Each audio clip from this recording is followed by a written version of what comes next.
అందరికీ హాయ్ అండి. ఎలా ఉన్నారు? అందరూ బాగున్నారా? రోజు నైట్ పూట చపాతీలు, జొన్న రొట్టెలు కాకుండా ఇలా సొరకాయ తురుముతో సర్వపిండి ట్రై చేయండి. ఆరోగ్యానికి చాలా మంచిది. నేనైతే సూపర్‌గా ఎంజాయ్ చేస్తున్నాను. చాలా బాగా వచ్చింది. మీరు కూడా సొరకాయ తురుముతో ఇలా సర్వపిండి చేసుకొని నైట్ తినండి. మనకు కడుపు నిండినట్టుగా ఉంటుంది. ఆకలి వేయదు. ఇంకా జొన్న రొట్టెలు చేసే పని ఉండదు. ఇది ఎలా తయారు చేయాలంటే సొరకాయను ముందు తురిమి పెట్టుకోవాలి. ఉల్లిపాయలు సన్నగా కట్ చేసి పెట్టుకోవాలి. కొంచెం మునగాకు, కొత్తిమీర, కరివేపాకు సన్నగా తరిగి పెట్టుకున్నాను. అవి కూడా ఉంటే మీరు ఉల్లాకు కూడా వేసుకోవచ్చండి. అది కూడా చాలా టేస్టీగా ఉంటుంది. ఇవన్నీ సన్నగా కట్ చేసి పెట్టాను కదా. తర్వాత ఈ పల్లీలు కొంచెం చిన్న రోట్లో దంచి పెట్టుకోవాలి. ఇంకా శనగపప్పు వేసుకోవాలి. కొంచెం రాక్ సాల్ట్ వేసుకోవాలి. ఇదేమో పచ్చిమిర్చి, జీలకర్ర, వెల్లుల్లి, కొంచెం ఉల్లిగడ్డ కూడా వేసి మిక్సీ పట్టాను. ఇంకా ఇందులో బియ్యపిండి కలపాలండి. సొరకాయ తురుములో ఎంత పడితే అంత పిండే వేయాలి. కొన్ని నువ్వులు వేసుకున్నానండి. ఇంకా మనం వాటర్ వేయొద్దు. ఇవన్నీ ఫస్ట్ బాగా చేతితో కలిపిన తర్వాత బియ్యపిండి వేసుకోవాలి. అందులో ఎంత పడితే అంత మాత్రమే బియ్యపిండి వేసి ఇలా ముద్దలా కలుపుకోవాలండి. దీన్ని మనం ఒక మందపాటి ఇనుప కడాయికి అయితే నేను పెడుతున్నాను. ఎందుకంటే ఇది తొందరగా మాడిపోదు. ఇలా పెట్టిన తర్వాత దీనికి రంధ్రాలు చేసి దీంట్లో ఆయిల్ వేసుకొని ఇంకా స్టవ్ పైన సిమ్ మంట మీద పెట్టి దానిపైన ఒక మూత పెట్టుకోవాలండి.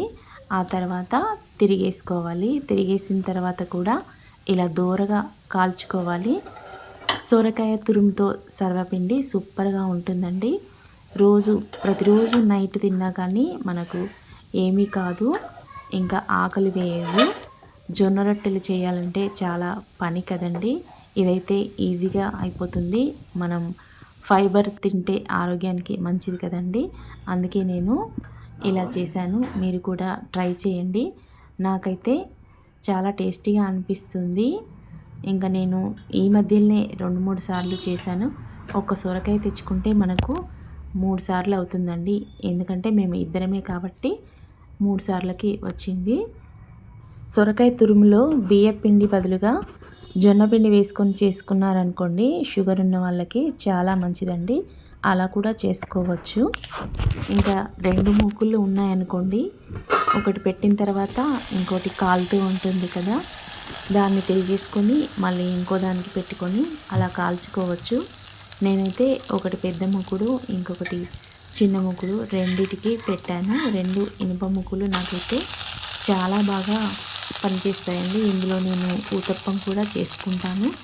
ఎందుకంటే మందం ఉన్నది కాబట్టి తొందరగా మాడిపోదు. మనం హోల్స్ చేసుకొని అందులో ఆయిల్ వేసుకోవాలి. ఆ తర్వాత తిరిగేసి కూడా మధ్యలోకి జరుపుకొని కూడా కాల్చుకోవచ్చు. కొంచెం సర్వపిండి పెద్దగా ఉంటే, ఇది చిన్నగా ఉంది కాబట్టి సిమ్లో పెట్టి మూత పెడితే అయిపోయిందండి. చూడండి ఎంత బాగా వచ్చిందో. మా వీడియో కనుక ఫస్ట్ టైం చూస్తున్నట్టయితే ముందుగా మన ఛానల్ని అయితే సబ్స్క్రైబ్ చేసుకోండి. పక్కనే ఉన్న గంట సింబల్ని నొక్కండి. ఆల్ అని వస్తుంది, దాన్ని కూడా క్లిక్ ఇవ్వండి. అప్పుడే మేము పెట్టే వీడియోలన్నీ మీకు నోటిఫికేషన్గా వస్తాయి. తప్పకుండా సబ్స్క్రైబ్ చేసుకోండి. ఇప్పుడైతే మీకు ఒక చిట్కా చెప్తాను, చూడండి. హాయ్ ఫ్రెండ్స్, మీకు మంచి చిట్కా చెప్తానండి. కొత్తవి కొన్నప్పుడు ఇలా స్టిక్కర్స్ ఉంటాయి కదండి, దీన్ని ఇట్లా స్టవ్ మీద పెడితే కొంచెం నల్లగా అయిపోతుంది స్టీలు. అలా కాకుండా ఇక్కడ నేను ఓట్స్ ఉడకబెట్టుకుంటున్నాను.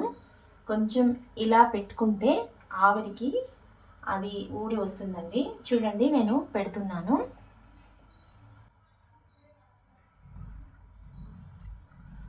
చూసారుగా, ఇలా కొంచెం సేపు పెడితే ఎలా ఊడొస్తుందో.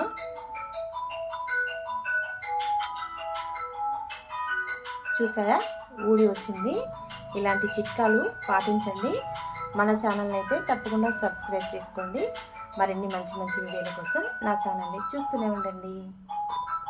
రోజు ఒకే రకం టిఫిన్ కాకుండా వెరైటీగా ట్రై చేస్తూ ఉండండి. నేనైతే అప్పుడప్పుడు ఇలా పాలల్లో ఓట్స్ పాయసంలాగా చేసుకుంటాను, కొంచెం చక్కెర వేసుకొని. నాకైతే చాలా టేస్టీగా అనిపించింది. మనం వెయిట్ లాస్ అవ్వడానికి కూడా ఇది ఎంతో ఉపయోగపడుతుంది. నేనైతే అప్పుడప్పుడు ఇలా చేసుకొని తింటాను. మీరు కూడా ఇలా తప్పకుండా ట్రై చేయండి. మరో వీడియోతో మళ్ళీ కలుద్దాం.